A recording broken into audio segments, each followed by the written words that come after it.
오늘 또 복되고 거룩한 주일에 주의 전에와 영과 진리로 예배하는 여러분의 삶과 일터 위에 하나님의 놀라운 은총이 충만할 수 있기를 축복합니다. 자, 앞뒤 좌우 멀린 사람 보고 인사하겠습니다. 당신이 최고입니다. 주님의 사랑으로 사랑합니다. 주님의 사랑으로 사랑합니다. 주의 이름으로 사랑합니다. 주의 사랑이 여러분의 삶과 일터 위에 충만할 수 있기를 축복합니다. 오늘 함께 은혜 받고자 하는 말씀의 제목이 하나님께 드려진 인생은 복이 있다, 이런 제목으로 함께 은혜를 나누겠습니다. 여러분, 된장을 안 좋아하시는 분이 없으시죠? 대한민국 사람들은 된장이 얼마나 우리에게 귀한 것인지를 잘 알아요. 그런데 된장을 수년 혹은 수십 년 된장을 먹으면서도 된장의 의미를 알고 있는지라고 물으면 알아요 라고 답하는 사람이 얼마나 될까요? 여러분, 된장에는 오득이 담겨 있다고 그래요. 오득이. 첫째, 된장은 단심이라는 거죠. 된장은 결코 변함이 없다라는 거예요. 어떤 음식과 섞여도 된장의 고유한 맛을 결코 잃지 않는다라는 거예요. 아무리 다른 음식과 섞여 있어도 된장 그 고유한 맛은 안다라는 거죠. 그래서 된장의 첫 번째 덕이 단심이라는 거예요. 일편단심. 두 번째 된장의 덕은 항심이라 그래요. 항심. 된장은 오래 묵을수록 그 맛이 깊이가 놀랍다라는 거죠. 그래서 30년 된 된장이 있다, 100년 된 된장은 10g의 그 값어치가 상상을 초월할 정도로 3대에 걸쳐서 된장이 있다. 이런 항심, 이 항심은 정말로 아무리 세월이 흘러도 더욱 깊은 맛을 낸다 해서 된장의 두 번째 덕이 항심이라는 거라는 거죠. 세 번째 된장은 무심이라는 거예요. 무심은 사람들이 음식물을 취할 때 지방, 기름기 있는 음식을 사람이 좋아한다 그래요. 그래서 그런 몸에 유해한 기름 음식들이 막 들어올 때 이 기름기를 싹 없애주고 병이 안 걸리게 하는 무심이 된장의 세 번째 덕이라는 거죠. 네 번째는 된장은 선심의 덕이 있다 그래요. 매운맛을 부드럽게 해주고 다른 것과의 관계를 잘 맺어서 맵고 독한 마음을 아주 부드럽게 만들어주는 그런 선심이 된장에게 있다라는 거죠. 그리고 마지막에 된장의 덕은 화심이라는 거예요. 어떤 음식과도 조화를 잘 이루고 어디를 가도 만나게 잘 만들어주는 화심, 화목해 하는 덕이 된장에 있다라는 거예요. 된장은 이렇게 우리에게, 사람에게 들여져서 변치 않고 맛을 내고 영양을 공급해서 건강을 지켜주고 우리의 병을 물리쳐주고 모든 것들과 조화를 잘 이루는 5가지 덕이 된장에 있다라는 거죠. 그 된장이 사람에게 들여졌을 때 사람을 참으로 유익하게 만들어준다 그래요.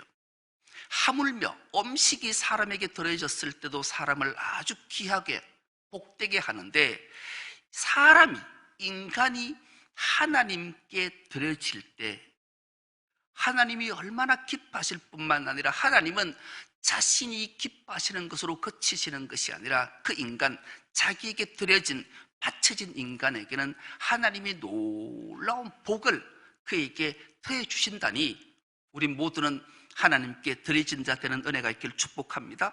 그래서 복이 있는 자가 될 수 있기를 축복합니다. 로마서 12장 1절은 이렇게 말씀합니다. 그러므로 형제들아, 내가 하나님의 모든 자비하심으로 너희를 권하노니 너희 몸을 하나님이 기뻐하시는 거룩한 산제물로 드리라. 이는 너희가 드릴 영적 예배니라. 아멘. 우리가 하나님께 우리 몸을 기뻐하시는 거룩한 산제물로 드릴 때 하나님이 가장 기뻐하시고 하나님이 드려진 자에게 놀라운 복을 주심을 우리에게 알게 하는 말씀이죠. 그렇게 하나님께 드려진 자가 얼마나 큰 복을 받았는지 오늘 본문을 통해 한 인물을 소개하려고 그래요. 그 인물이 바로 이삭이란 인물이에요. 창세기 22장에 의하면 창세기 21장에 100세의 아브라함이 아들 이삭을 얻잖아요.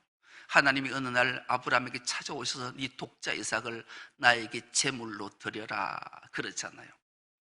그 말에 순종했던 아브라함은 독자 이삭을 모리아 산에 가서 하나님께 산 제물로 그를 드리려 할 때 하나님이 다급한 음성이 들려서 그 제물을 이삭을 죽이지 말라 하고 내가 그를 받았다 하고 그 아브라함에게 하나님이 그 유명한 말씀을 해요. 이제야 네가 나를 경외하는 줄 아노라 그렇게 말씀하고 아브라함에게 믿음의 조상의 호칭과 칭호를 그에게 줘요. 이 이삭은 그때 하나님께 드려진 존재였어요. 바쳐진 존재, 맡겨진 존재가 되었죠. 그 이후에 이삭의 삶은 얼마나 복된 삶을 살았는지 성경은 그를 자세하게 기록하고 우리에게 교훈으로 주고 우리도 똑같이 하나님께 드려진 인생이 될 때 얼마나 복 있는 인생인 것을 우리에게 알게 하기 위해 본문의 말씀을 주는 거죠. 이삭이 얼마나 복이 있었는가를 잠깐 배경을 살펴보면 그래요.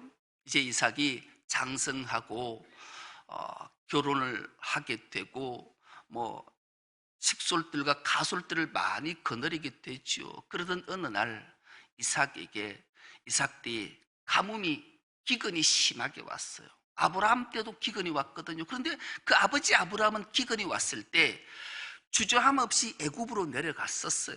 그런데 이삭도 똑같이 아버지 때와 같이 기근이 왔을 때 물이 풍족한 애굽 땅을 향해 가야 되겠다라고 짐을 꾸리고 이제 그랄 지방에 블레셋 땅에 이르러서 딱 그랄에 도착했을 때 그 밤에 하나님이 이삭을 찾아오셔요.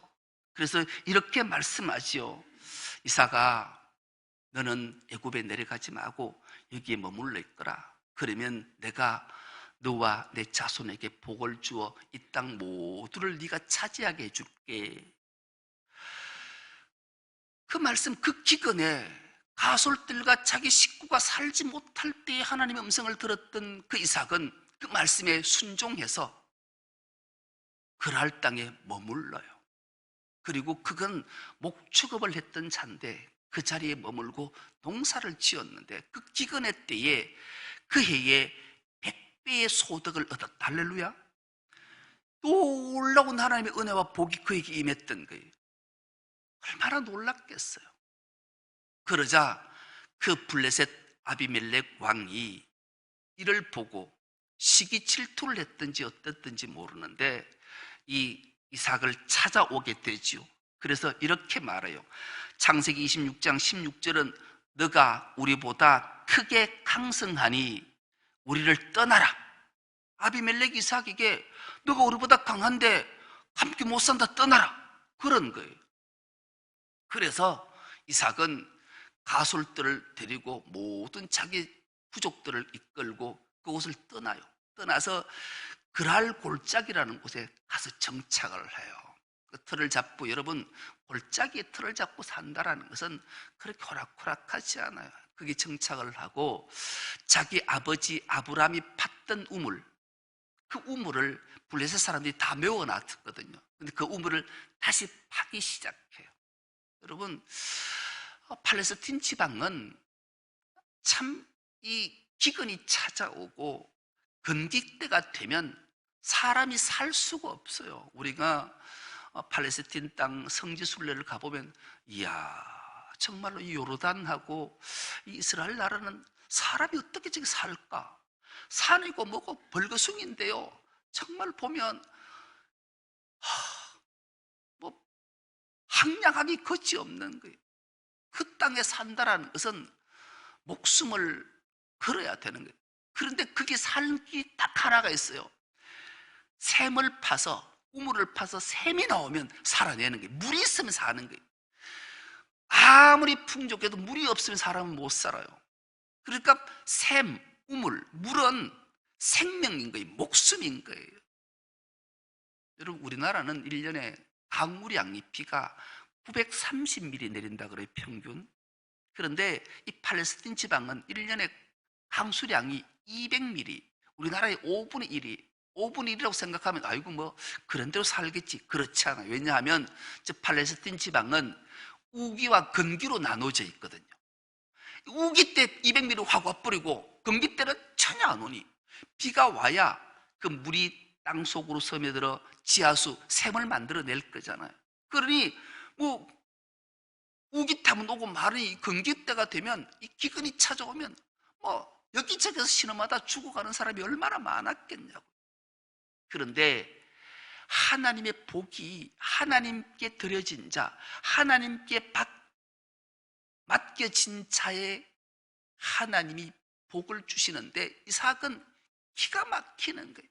오죽하면 이삭의 셈이라는 별칭이 이삭에게 붙었겠습니까? 그런데 이삭이 그러니 이삭이 우물을 파는 거예요. 우물을 파니까 파면 샘이 솟아오르는 거예요. 물이 나오는 거예요. 할렐루야. 이분들이 잘 안 놀라시는 것 같은데 우리가 부엘세바라는 곳에 아브라함이 정착했던 그곳에 가보면 부엘세바 우물이 있어요. 아브라함의 우물이 있죠.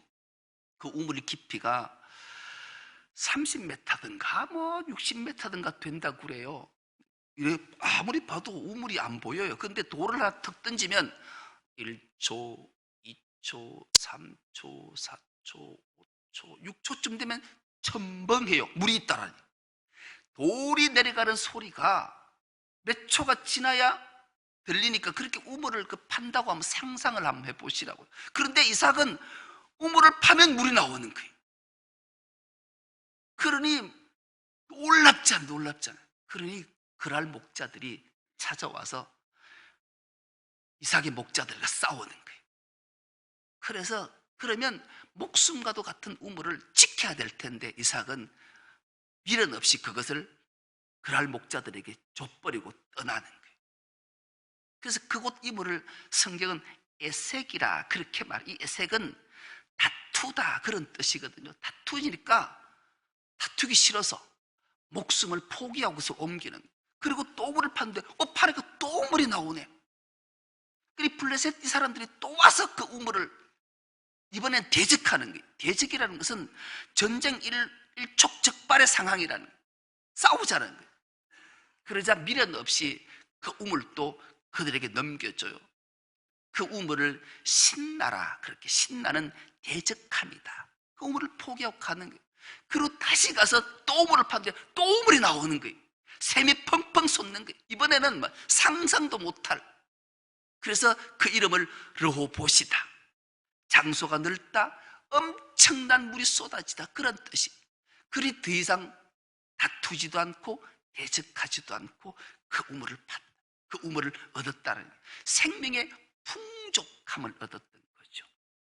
그런데 이 모습을 블레셋 아비멜렉 왕이 똑똑히 봤다라는 거예요. 그래서 오늘 본문이 시작되는 거예요. 하나님께 드려진 인생이 이렇게 복 있는 것을 블레셋 아비멜렉 왕이 그 모든 백성들과 함께 보자 그에게는 아마 두려움이 엄습했던 것 같아요.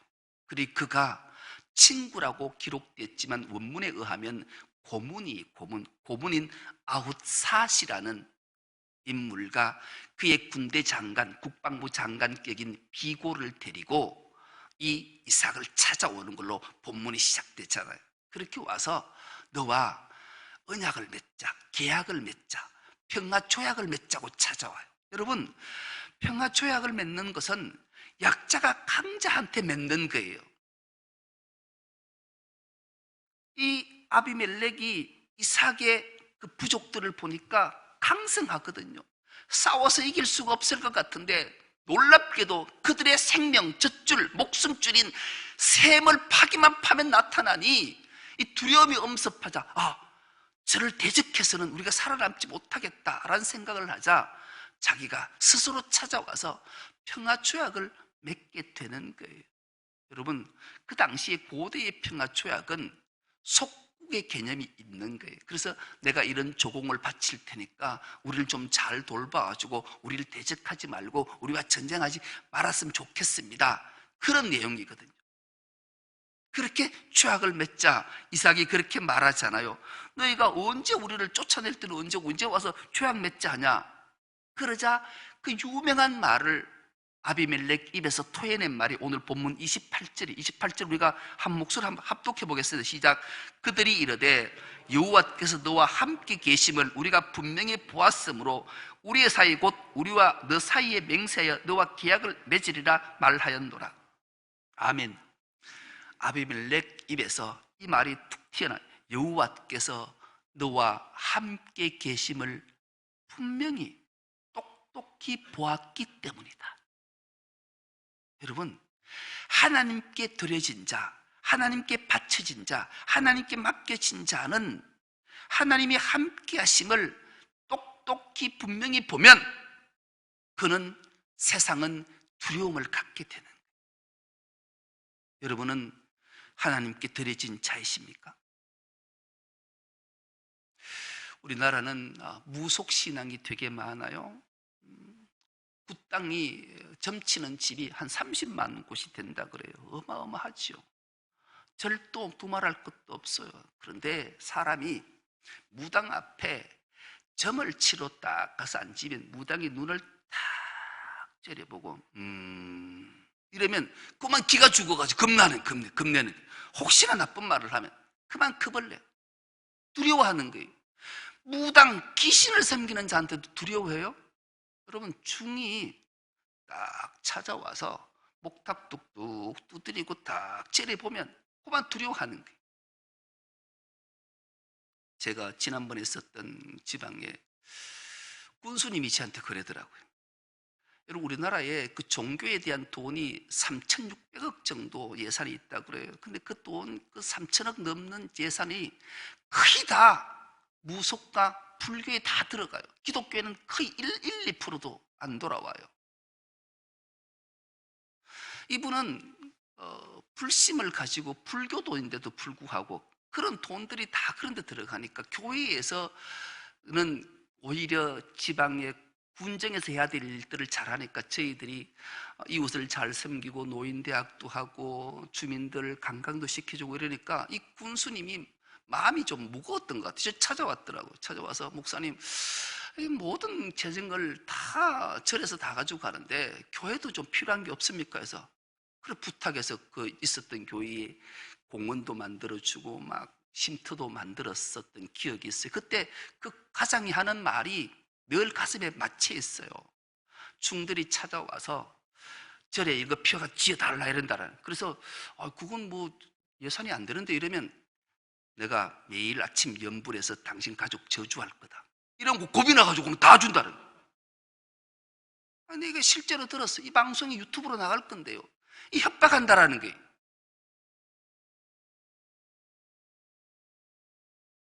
그래서 무당이든 중이든 그 앞에서 그들이 연부를 한다 하고 공을 들인다고 이상한 하면서 겁내는 거예요. 두려워하는 거예요.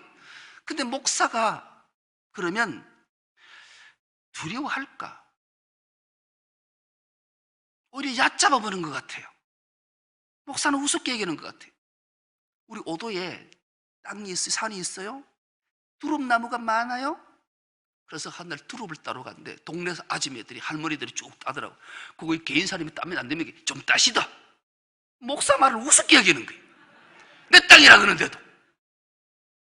그걸 다 따가지고는 잘 땄니도 이러고 가는 거예요.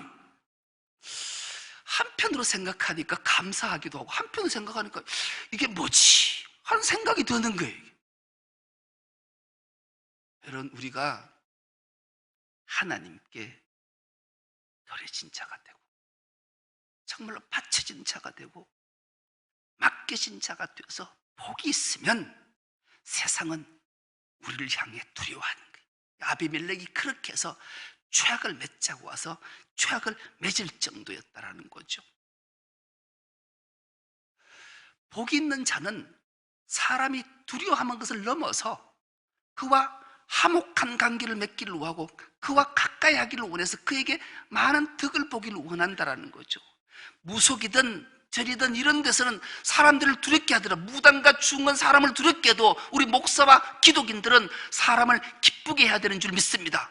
복이 있으면 기쁘게 되는 게, 그 사람들이 기뻐해서 우리를 찾아오게 되는 줄 믿습니다. 이삭은 그러했던 거예요. 그래서 그들과 언약을 맺고 맹세를 하잖아요. 그리고 그 놀라운 것은 그의 아비멜렉이 하는 29절의 말은 우리에게 왜 우리가 하나님께 드려진 존재가 되었는지를 다시 한번 일깨워주는 거예요. 29절 함께 읽겠습니다. 시작. 너는 우리를 해하지 말라. 이는 우리가 너를 범하지 아니하고 선한 일만 내게 행하여 내가 평안히 가게 하였음이니라. 이제 너는 여호와께 복을 받은 자니라. 아멘. 여러분, 하나님께 드려진 자는 하나님이 그와 함께하는 것을 그들이 볼 뿐 아니라 너는 복이 있는 자고 복을 받은 자구나를 알게 된다라는 거죠.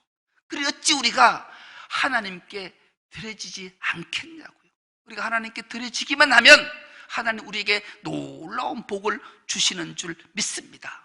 그래서 그들과 언약을 맺고 맹세를 하고 그곳 이름을 부엘세바다, 그렇게 이름을 정하잖아요. 이 부엘이라는 말은 우물이라는 뜻이고요, 세바라는 말은 일곱이라는 말도 되면서 맹세라는 말도 되는 거예요. 이 세바라는 말은 맹세뿐만 아니라 일곱이라는 단어가 있어요. 일곱이라는 숫자. 일곱은 놀라운 거예요. 왜냐하면 하늘의 수가 3이거든요. 땅의 완전수가, 땅의 수가 4예요.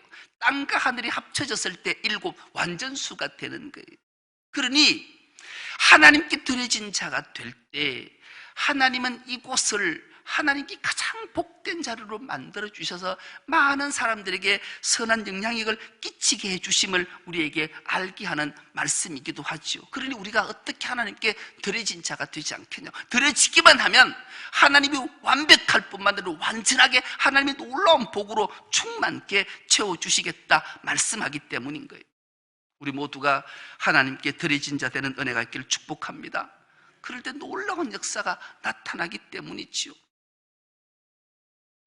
이삭이 하나님께 그렇게 드려진 자가 되어서 하나님께 복을 받는 비결, 그 내용들을 보면 참 기가 막힌 일들이 많아요. 이삭이 이제 장성할 때쯤 되자 아브라함이 자식을 장가 보내야 되잖아요. 장가 보내려고 하다가 아브라함이 늙은 종을 불러요. 내 아들은, 내 며느리는 이 가나안 여자 안 할 거다. 그래서 내 고향으로 가거라. 그 고향에 가서 내 며느리를 데려왔으면 좋겠다. 그래서 늙은 종을 고향으로 보내요. 그 고향으로 보낼 때 이 늙은 종의 말이 참 기가 막힌 말을 하나 하는데, 이 종도 자기 주인이 하나님 앞에 어떻게 드려지고 어떤 예배를 드리는 걸 보면 그의 삶도 달라지는 거예요. 오직하면 우리나라 속담이 그런 거 있잖아요. 스담께 3년이면 풍을 읊고 식담께 3년이면 라면을 끓인다고. 이 종도 주인의 삶의 모습을 그대로 보고 이 아브라함과 이삭이 얼마나 경건한 삶을 살았든지 종의 모습과 기도의 모습을 보면 참 아브라함과 이삭의 가정을 우리가 잘 알 수 있는데, 이 늙은 종이 아브라함의 명령을 받고 먼 길을 떠날 때 하나님 앞에 기도한 내용이 창세기 24장 12절인데요 12절은 뭐라고 기도하는가 하면 기막힌 기도를 해요. 한번 이 창세기 24장 12절 말씀을 한 목소리 읽어보겠습니다. 시작. 그가 이르되 우리 주인 아브라함의 하나님 여호와여, 원하건대 오늘 나에게 순조롭게 만나게 하사 내 주인 아브라함에게 은혜를 베푸시옵소서. 이 종이 떠나기 전에 하나님께 이런 기도를 해요. 하나님, 내가 주인 아브라함의 명령을 받고 떠나는데 하나님 원하건대 오늘 나에게 우리 주인이 말했던 것처럼 순조롭게 만나서 하나님이 아브라함에게 은혜 베푸시는 걸 알게 해주십시오. 그러면서 이 종이 기도를 이렇게 해요. 내가 그 아브라함 우리 주인의 고향에 도착하거든 하면 제가 우물가에 있겠습니다. 우물가에 있다가 이 소녀들이 물을 기르러 올 때 내가 그 소녀에게 너 나의 물동이를 좀 기울여서 나에게 마시게 하라. 그러면 그 소녀가 예, 당신에게 목을 축이시고 마시시고 당신 끌고 나귀에게도 내가 물을 좀 마시게 하겠습니다. 이런 소녀가 있으면 하나님이 우리 주인 아브라함에게 은혜를 베푼 줄 알고 그가 그의 배필인 줄 알고 그를 며느리로 내가 데리고 오겠습니다. 이런 세부적인 기도를 해요. 믿음이 놀랍지 않나요? 이 늙은 종이 그런 기도를 하고 가서 그 도착해서 그 우물가에 있다가 소녀들에게 그런 말을 하는 거예요. 나에게 물을 좀 마시게 하라. 소녀들이 내가 지금 먼 길을 가기도 바쁜데 무슨 그냥 다 그래. 근데 한 소녀가 다 와서 그 소녀에게 그 물동이에 물을 좀 나에게 기울여서 마시게 하라니까 이 소녀가 이거 마시시오. 그리고 저 나귀에게도 물을 마시게 하죠. 이 늙은 종이 얼마나 놀랐겠어요. 자기 기대로 그대로 이루어지는 거예요. 하나님께 드려진 자에게 복을 하나님이 그대로 주시는 것을 이 늙은 종이 목도해. 그런데 더 놀라운 것은 도대체 너 아비가 누구냐라고 물었더니 답하는 게 놀라요. 이 아브라함에게 동생이 하나 있는데 그 동생 이름이 나홀이라 해요. 나홀. 그 나홀은 밀가로부터 아들을 하나 낳았는데 그 아들 이름을 성경은 부두엘이라 그래요. 부두엘이 자식을 낳았는데 그 자식 이름이 아들은 라반이요 딸은 리브가예요. 그러니 아브라함의 동생 나홀의 손녀 그 리브가가 이삭의 아내가 되고 아브라함의 며느리가 되는 거예요. 기막힌 하나님의 그 은총, 복. 아마 이 늙은 종은 전율이 왔을 거예요. 전율이 왔을 거예요. 하나님께 드려진 자의 복이 얼마나 놀라운 건가를 이 늙은 종이 그대로 다 경험해요. 그리고 그 집에 가서 전후사적을 말하니 미련 없이 그 리브가를 보내서 이 늙은 종을 따라 이 리브가가 이삭의 아내가 되기 위해 아브라함의 며느리가 되기 위해 그 먼 길을 와서 그 놀라운 역사가 나타나잖아요. 그때 하나님께 드려진 자, 바쳐진 자 이삭의 삶이 어땠는가, 이삭이 얼마나 복 있는 삶을 살았는가를 성경은 자세하게 설명하고 있어요. 그가 하나님께 드려진 자가 복이 있음을 가장 극명하게 잘 드러내준 사건은 이삭은 하나님의 말씀을 묵상했다라는.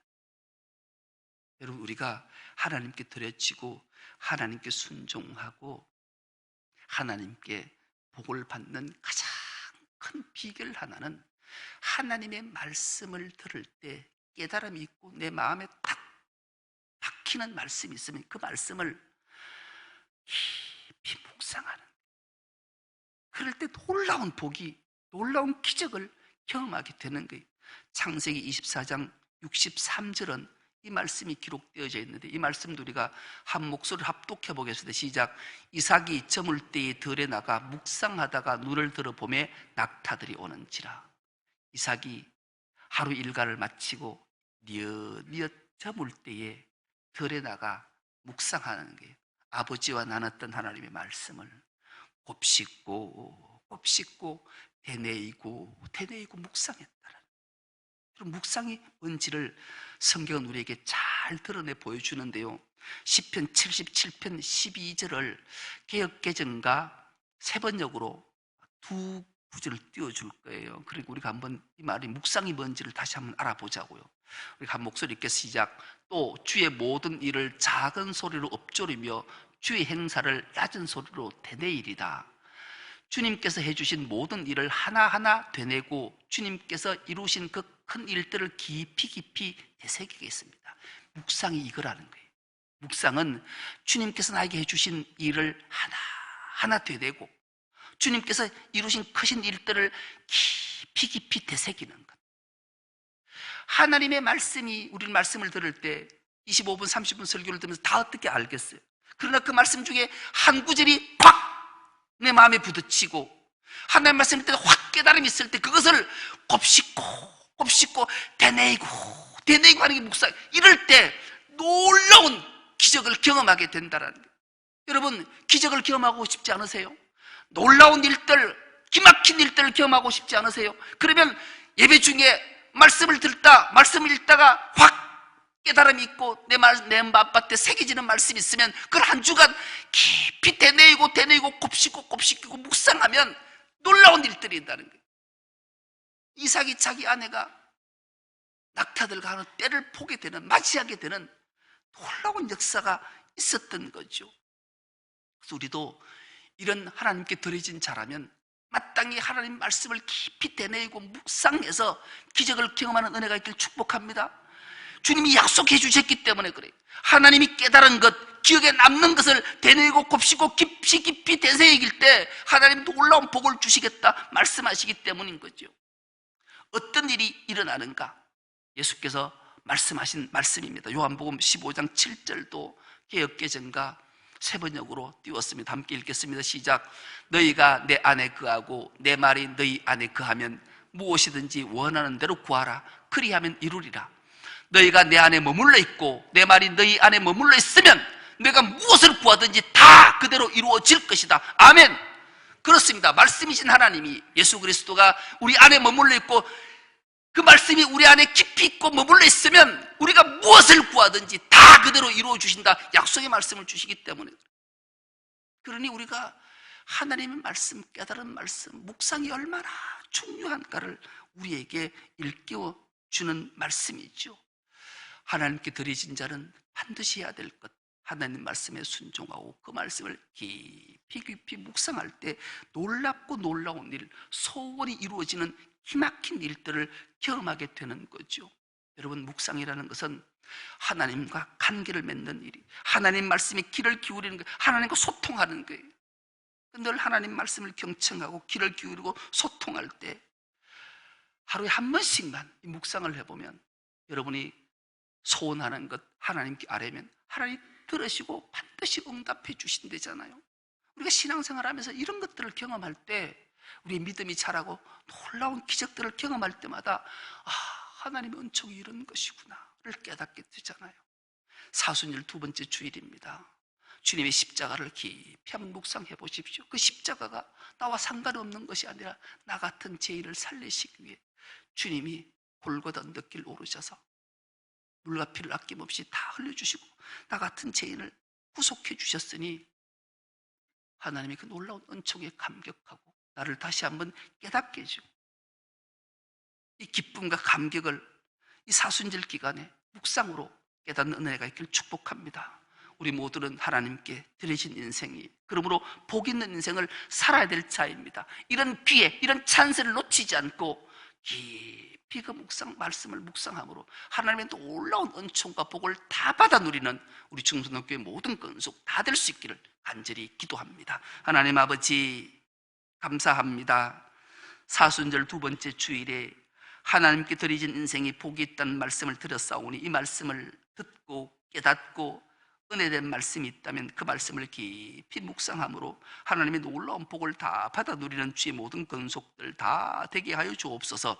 감사드리오며 예수님의 이름으로 기도드리옵나이다. 아멘.